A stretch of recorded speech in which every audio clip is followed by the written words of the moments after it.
Телефон шырылдап қояр емес. Айым бір қарады да қайттан жатты. Қоңырау шалып жатқан пәтердің қожайыны екен. Тағы пәтер ақшасын сұрап жатқан болар. Қайдан табамын енді? Кімнен көмек сұраймын? Кім көмектеседі? Ақша алатын ешкімі жоқ. Бәрінің сенімнен шыққан. Енді туыстарына, таныстарына хабарласуға бет жоқ. Ойының бәрі жан жақта. Не істеп қойдым? Қалайша алданып қалдым. Енді қалай күн көремін? Балаларымды қалай жетілдіремін? Жап-жақсы жұмысынан да айырылдым. Енді қайда тұрамын? Ақымақ басым-ай. Қайдан ғана жолығып едім Сабираға. Сол күн қайта келсеңші, мұндай іске бармас едім. Не істеймін енді? Қайттым. Ойында мың сан сұрақ. Бірақ осы сұрақтың ешбіріне жауап таба алмай отыр. Ойын қасына келген балалары бұзып жіберді. Анашым, қарнымыз ашып кетті деп келіп тұр екен. Оларды жақтырып отырған айым жоқ. Өз ойымен әуре болып отырғанда бұларды жағаласып тұр. Ашуланған айым, не деген тоймайтын баласыңдар? Қайдан аламын? Үнемдеп жесеңдерші. Ертеңгі күнді ойлаңдар.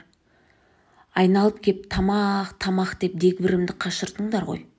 Тамақтан басқа бір нәрсе білесіңдер ме? Ойнаңдар барып деп жекіп тастады. Анасынан сөз естіген ұлдары қайта теледидар алдына барып жайғасты. Балаларына қараған айым жүрегі ауырып кетті. Балаларымның не кінәсі бар? Мен ғой кінәлі. Ана Сабираға сенбеуім керек еді. Енді отырмын, бармағымды тістеп дейді. Қалайша бұлай алданып қалдым екен деп отыр. Не де болса тұрайын, бала-шағама иге болып тамағын жасайын. Қарындашы ашып қалды ғой. Әбден ішіп жеп қалған бұлар жоқшылыққа шыдай алмай отыр. Құр нанды тамақ сынбайды. Қашанғы жатамын, тірі адаммын, ізденейін, көрейін, қайта өз-өзімді қолға алайын дейді. Ас үйге барып үйдегі барымен базар қылып тамақ жасай салды. Балалары аш адамдай тықылдатып жеп қойды да көңілдері жайланып қайта кетті. Бүгін енді осылай тамағын бердім. Ақша таусылды. Ертең не беремін деп тағы ойға шомып кетті. Негізі айым бір мекемеде айлығы жақсы жұмыс жасайтын. Өзі әп-әдемі, топ-томпақ, бетінде бір әжімі жоқ аппақ келіншек еді. Жолдасымен балалары кішкентай кезде дәм-тұзы жараспай ажырасып кеткен. Балаларын қалдырмай өзімен алып кетті. Содан бері балалар үшін күн-түн демей жұмыс жасап жағдайын жасаған еді. Өз күшімен 2 бөлмелі үйде сатып алды. Айлығы да жақсы. Не ішемін, не киемін деген ойда жоқ. Керемет өмір сүріп жатты. Сабира айымның жоғарғы оқу орнындағы құрбысы. Өзі Астанада тұратын. Екеуі ұялы телефон арқылы сөйлесіп жүретін. Сабира бұрынырақ бір компанияға кіргенін айтып, қазір жағдайым керемет дейтін. Міне бүгін Сабира өзінің жұмыс бабымен сендер жаққа барамын деді. Қанша уақыт құрбысын көрмеген айым, құрбысын күтіп алып, арқа-жарқа болып, барлық студенттік шақтарын айтып бір күліп алды. Айымның үйінде 2 күн болған Сабира үй бетін көрмейтін. Азанда кетеді, компанияға кеттім деп, кешке келетін көңілді. Маған бүгін бәленбай ақша түсті деп, 1 айлыққа қарап отырған айым ақша деген сайын көзі қызып отыратын. Мен де қырып ақша тапсам, ештеңеден таршылық көрмесем, ұлдарыма үй жайын әперіп жағдайын жасап қойсам екен дейді. Сабира да әдейі көзін қыздырып күнде табысын айта берді. Болмаған соң айым сұрады. Маған да айтсаңшы, қалай мол ақшаға келуге болады? Мен де таршылық көрмей рахатыма өмір сүргім келеді. Соны күтіріп отырғандай Сабира да саңқылдай жөнелді. Аузы аузына жұқпай сетевойдың қыр-сырын айтып жатыр. Айым отыр, оңай нәрсе екен ғой, жасауға болатын нәрсе екен. Өтірік емес шығар, көз алдымда Сабира отыр ғой, қолының бәрі алтынға толы. Өтірік болса, бұл да шалқып жүрмес еді ғой, деді ішінен. Не де болса тәуекел қылып көру керек екен деп бас айналып отыр. Сабира айымға жаны ашыған ұқсап, осында қала бересің бе? Үйіңді сатып Астанаға кел. Екеуміз бірге жұмыс жасаймыз. Өзім сені жақсы жалақыға жеткіземін. Мұндағылар бұл компанияны түсінбейді. Одан да сол жаққа кел. Қалай байып шыққаныңды көресің. Қарада тұр, әлі күшті өмір сүретін боласың, деді. Сәбира тағы бір жеті болып өз үйіне қайтты. Кетерінде міндетті түрде келетін бол. Қорықпа, маған сен, деп тағы кетті. Айым жұмысына барып жүр. Бірақ бұрын жақсы жалақы алатын сияқты еді.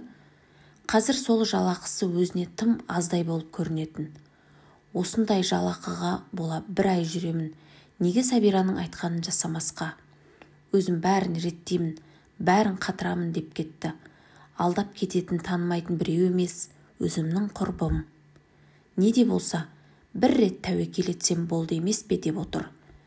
Бір жағынан қорқып, бір жағынан көз қорқақ, қол батыр емес пе, дейді. Солай отырып Сәбираға хабарласты. Үйді сататынын айтып Астанаға баратын болды. Сәбира, саған сеніп артып отырмын. Мен жолда қалмайын, бәрің өзің реттерсің, деді. Қорықпа құрбым, маған сен де келе бер, деді. Екеуі келіскендей болды. Тұрған пәтерін жарнамаға беріп сатып жіберді. 2 баласын және киім-кешектерін алып Астанаға келді. Бірінші аз уақыт Сәбираның үйінде тұрды, кейін балаларымен бір айға пәтер жалдап кетті. Сатып келген пәтер ақшасын Сәбираның айтуымен сетевойға салды да жіберді. Сәбираның айтуы бойынша басында саласың, артынан шығады. Бір ай күтсең мол байлыққа кенелесің, деді.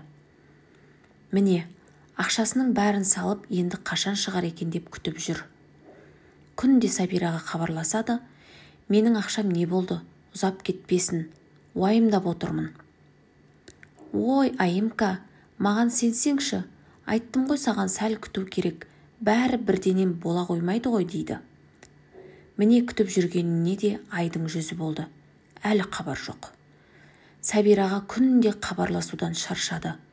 Күнде айтатыны бір әңгіме. Одан қалса, телефонды мүлдем алмайтын болды. Соңында тіпті телефон өшірулі болды. Жүрегі дүрсілдеп, не болып жатыр өзі? Ақшамды алып Сәбира қайда кетті? Телефон неге қоспай жүр? Айымның шыдамы таусылды.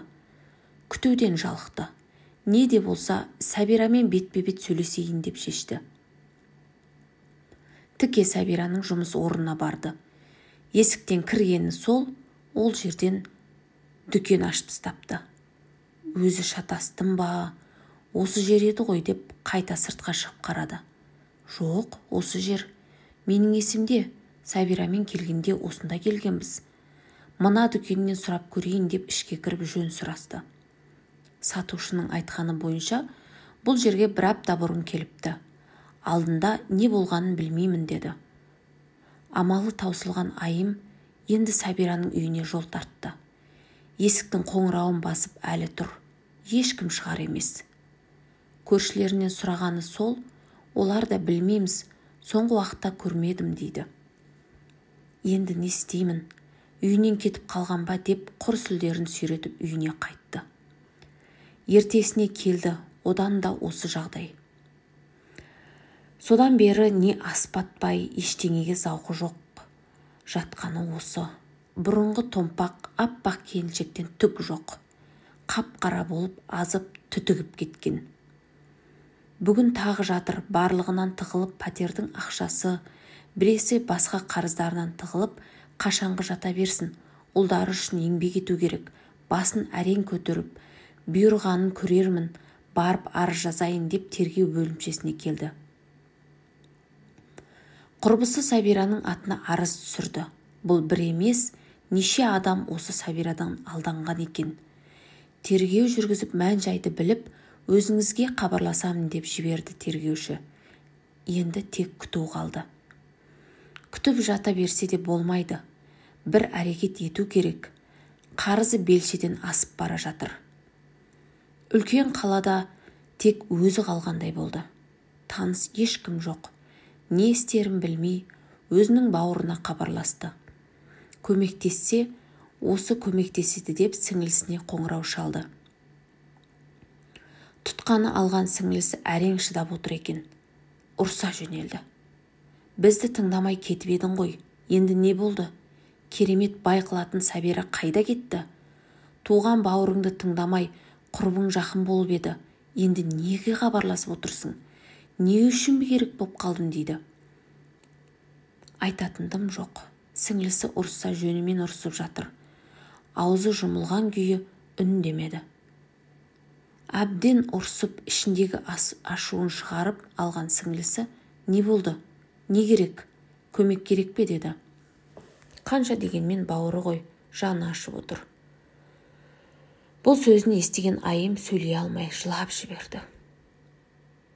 Арғы шетінде басы қайтып отырған сіңлісі, неге жылайсың? Болар іс болды, енді өкінбе. Бұл саған өмірлік сабақ болсын деді.